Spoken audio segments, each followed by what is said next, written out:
తాకట్టులో ఉన్న బంగారాన్ని విడిపించి ఆ రోజు ఆన్లైన్ రేటుకే మేము కొంటాం. Sharma gold company.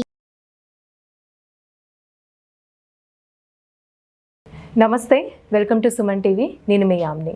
ప్రస్తుతం మనతో ఉన్నారు ప్రముఖ ఆధ్యాత్మికవేత్త, ప్రముఖ జ్యోతిష వాస్తు పండితులు గుండపుడి శివసుధీర్ శర్మ గారు ఉన్నారు. గురుగారితో మాట్లాడి మనకు ఉన్న సందేహాలను అడిగి తెలుసుకుందాం.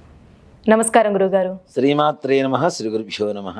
గురుగారు, ఇప్పుడు రాత్రిపూట కుక్కలు ఎక్కువగా అరవడం కానీ ఏడుస్తూ ఉంటాయండి. అసలు దానికి దేనికి సంకేతం అంటారు? కొంతమంది ఏంటంటే చనిపోయేటప్పుడు కూడా వాటికి తెలుస్తాయి, దయ్యాలు కూడా కనిపిస్తాయి అని అంటారు. నిజమే అంటారా ఇదంతా? నిజంగా మాట చెప్పాలంటే ప్రపంచంలో చాలా తెలివైనటువంటి ప్రాణులు, వాటిల్లో మనుషులు. ఇంకో విషయం అంటే ఆత్మలు కూడా కనిపిస్తాయి అంటే కుక్కలకి. తప్పనిసరిగా ఇక్కడ ప్రాణం పోయే ముందు యమధర్మరాజులు వస్తుంటారు కదా, యమధర్మరాజు దగ్గర నుంచి యమదూతలు వస్తూ ఉంటారు. ఈ యమదూతలు కూడా సునకాల కనపడుతూ ఉంటారు. జ్ఞానం, అత్యంత జ్ఞానం కలిగినటువంటి ఒక ప్రాణి, జంతువులు ఏమైనా ఉన్నాయంటే గోవుతో పాటుగా, గోవు సాఫ్ట్గా ఉంటుంది కానీ సునకం అలా కాదు. ఒక మాట చెప్పండి, అందుకని మనం కాలభైరవుడిగా ఆయన ఆరాధిస్తూ ఉంటాం సునకాలను కూడా. అవునండి. ఈ సునకాలకు ఉండేటువంటి లక్షణం ఏమిటి అంటే చెడు జరిగేది తొందరగా పసికడుతూ ఉంటాయి. ఎక్కడ కాపలా ఉంచాలన్నా వాటిని పెడతారు. పొలాల దగ్గర చుట్టూ కూడాను సునకాలు తిరుగుతూ ఉంటాయి. అలాగే ఇళ్లల్లో వీటికి కూడా ఎలా ఉంటుంది అంటే ఆ జ్ఞానం మనిషికి ఉండేటువంటి దానికంటే 5 రెట్లు ఎక్కువగా ఉంటుంది. ఇప్పుడు మన కళ ముందు కనబడేదే మనం నమ్మం, కానీ వాటికి మనకు ఎవరికి కళ్ళకు కనబడినటువంటి ఒక జ్ఞానశక్తి వాటికి ఉంటుంది తప్పనిసరిగా. అందుకని యమదూతలు వచ్చేటప్పుడు ఇంటి యజమాని ప్రాణం పోతుంది అనుకునే సమయంలో బోర్ని ఏడుస్తూ ఉంటాయి, గట్టిగా కేకలు పెడుతూ అరుస్తూ ఏడుస్తూ ఉంటాయి. అక్కడ ఏంటంటే ఆ యమదూతలు రావడం అనేది కూడా వాటి కంటికి చక్కగా కనపడుతూ ఉంటాయి. అక్కడ ఇంట్లో కీడు జరగబోతోంది, దొంగలు. మనకి శబ్ద జ్ఞానం చాలా తక్కువ ఉంటుంది. చూడండి, మనం బాగా అలవాటు పడితే కానీ మన బండి సౌండ్ అంటే హార్న్ సౌండ్ కూడా మనం పసిగట్టలేము. ఒక ఇంటి పెద్ద ఆయన బయటికి వెళ్ళాడు, రోజు బండి మీద వస్తున్నాడు, కొన్ని రోజుల తర్వాత తెలుస్తుంది మనకి.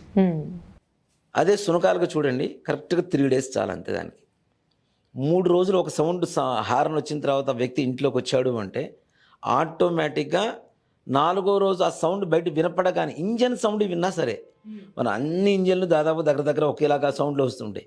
ఇంజన్ సౌండ్ విన్నా సరే తప్పనిసరిగా ఇంట్లో పరిగెత్తుకుంటే యజమాని దగ్గరకు వస్తుంది. వాటికి ఉండేటువంటి గొప్ప లక్షణం ఏంటంటే విశ్వాసం. విశ్వాసంలో వాటిని మించినటువంటిది ప్రపంచంలో ఇంకోటి ఏదీ లేదు.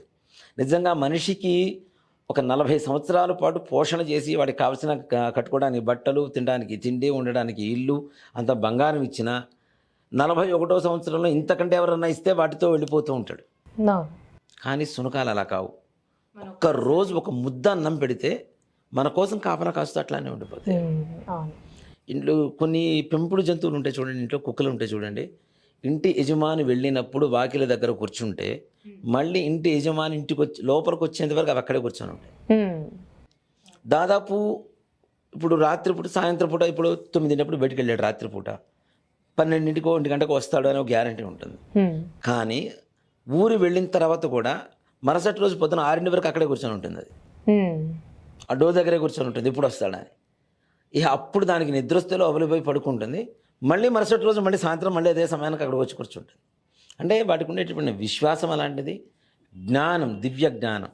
నిజంగా కుక్కలు అరుస్తున్నాయి, చెడు జరుగుతుందా అంటే తప్పనిసరిగా కుక్కలు మొర పెట్టడం అంటారు, అంటే ఏడవటం, గట్టిగా అరవటం అనేది స్ట్రైట్గా, ఈ ఫేస్ స్ట్రైట్గా పెట్టి అరుస్తూ ఉంటాయి.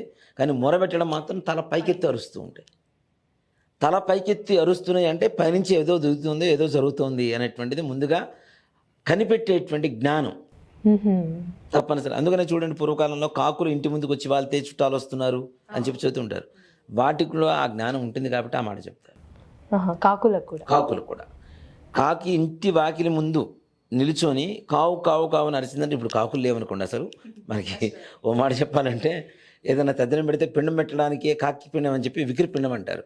అది పెడితే తినడానికి కూడా కాకులు రాని పరిస్థితి అయిపోయింది. అవును. ఇప్పుడు కొన్ని రోజులు అయితే వాటిని కూడా కాంట్రాక్ట్ తీసుకొని బ్రాహ్మణి తీసుకురావాల్సి వస్తుంది. మేము పిండం తినడానికి కాకులు కూడా తీసుకొస్తాం మా ప్యాకేజీలో అని ఇక్కడ చెప్పుకొని వీడియో కూడా చూసానండి, అది కాకుతో ఇలా ముట్టిస్తున్నారు, ఒక 10 మంది ఇట్లున్నారు. అదే పరిస్థితి.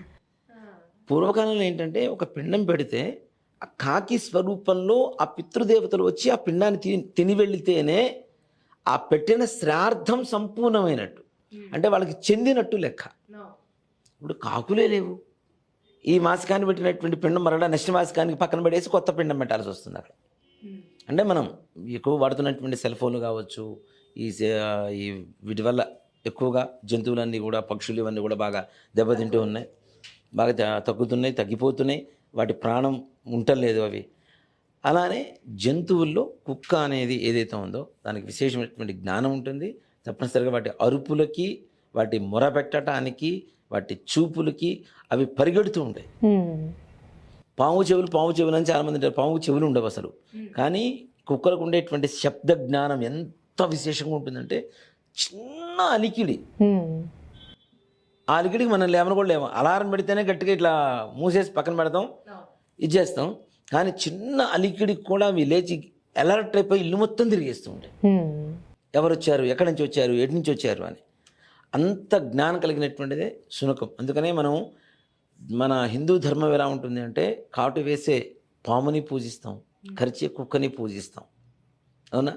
కాకి పొడిచిపోతే అశుభం అంటాం, తద్దనం పెడితే పిండం తినడానికి కాకి రాకపోతే అశుభం అంటాం.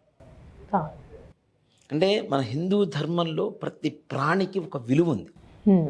దాంట్లో కూడా అంటే ప్రతి ప్రాణిలో భగవంతుడు చుట్టమే మన హిందూ ధర్మం.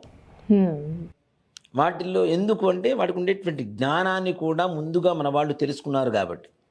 పూర్వీకులు ప్రతి జంతువుకు ఉండేటువంటి లక్షణం, వాటి జ్ఞానం ఎంత మేరకు పనిచేస్తుంది ఏంటి అనేది. నిజంగా చెప్పాలంటే పాయిజన్తో కొన్ని స్ప్రేలు తయారు చేయటం లేదా, పర్ఫ్యూమ్స్, మెడిసిన్స్ తయారు చేయట్లేదా.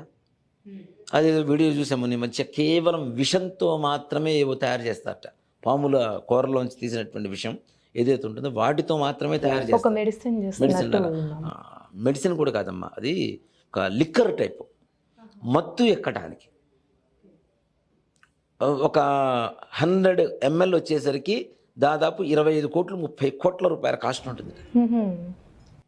పాము కూరలోంచి వచ్చేటువంటి విషం ద్వారా ఒక లిక్కర్ లాంటివి తయారు చేసి మత్తు పదార్థాలకు వాడతారట. విషంతో కూడా మెడిసిన్ మత్తు. సో అంటే ప్రతి దాంట్లో కూడా గొప్ప లక్షణాలు ఉన్నాయి, మనకి పనికిరాదంటూ ఏమీ లేదు. అందుకని ప్రతి ప్రాణిని కూడా పూజించడం, గౌరవించడం మన హిందూ ధర్మం. దాంట్లో ముఖ్యంగా కాశీకి వెళ్ళొస్తే మనం శునకాలకి పూజ చేస్తాం. వెళ్ళొచ్చిన తర్వాత కాలభైరవ ఆరాధన చెప్పి చేస్తాం. కాశీ సమారాధనలో కాలభైరవ పూజ చేస్తాం తప్పనిసరిగా. ఆ కాలభైరవుడికి ఎక్కువ కుక్కలు ఏం చేస్తుంటే మాంసాన్ని ఎక్కువగా తింటూ ఉంటాయి కాబట్టి అవి ఇష్టంగా ఉంటాయి కాబట్టి వాటికి బదులుగా గారెల దండ తీసుకొని వేస్తాం మనం. కాశీలో ఉండేది ఆయనే కదా కాలభైరవుడు, మొత్తం క్షేత్రపాలకుడు మొత్తం ఆయనే కాబట్టి ఆయనకు పూజ చేయటం అంటే దాంట్లో కూడా భగవంతుని చుట్టమే మన పూర్వీకులు మనకు అందించినటువంటి మన ధర్మం, మన శాస్త్రం, మన సంస్కారం, సంప్రదాయం. అలానే కాశీలో రాత్రిపూట కూడా కాలభైరవుడు క్షేత్రపాలకున్నాను. ఆ క్షేత్రంలో ఎవరైనా చెడు బుద్ధితో ఆలోచనతో అడుగు పెడితే వాళ్ళని సామాన్యంగా వదిలిపెట్టాడు ఆయన. కాలభైరవుడు తప్పనిసరిగా ఏదో రూపంగా శిక్షించి తీరుతాడు. క్షేత్రాన్ని అంటే ప్రపంచంలో ప్రతి హిందువుకి కాశీకి వెళ్ళి రావాలని కోరిక ఉంటుంది.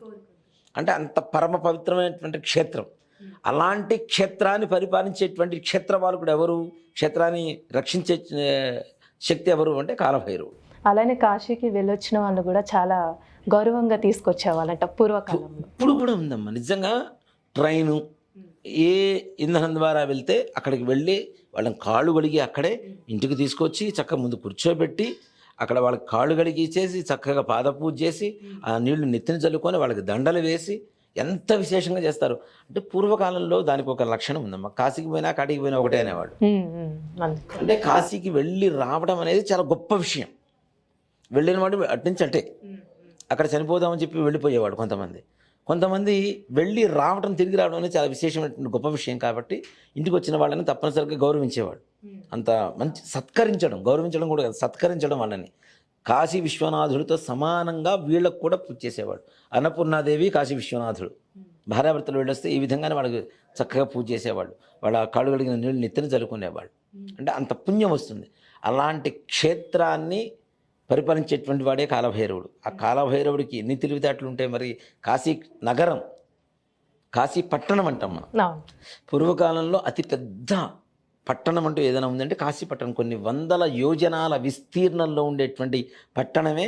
యోజనం అంటేనే దాదాపు 3 మైళ్ళు కలిపితే ఒక యోజనం అవుతుంది.